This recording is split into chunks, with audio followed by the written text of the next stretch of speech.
Sebas mami Inko pisah Akwat ila Kobe balne Kolwaka Yeto ke bonina Kay kaneko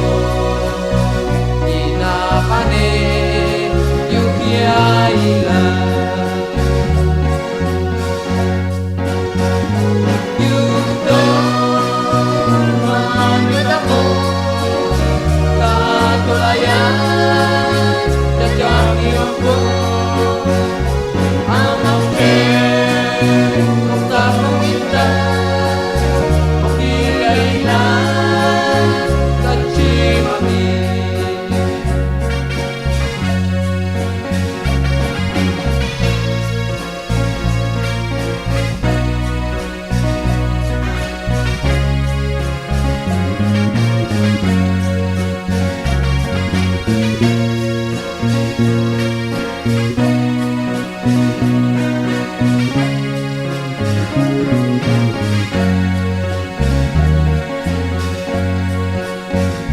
Sebas mami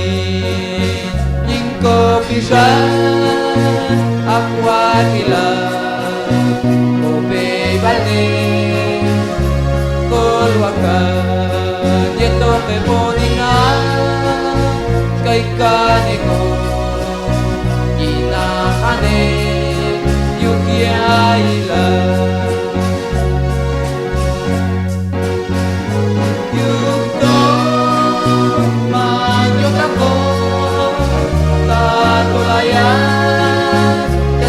Yo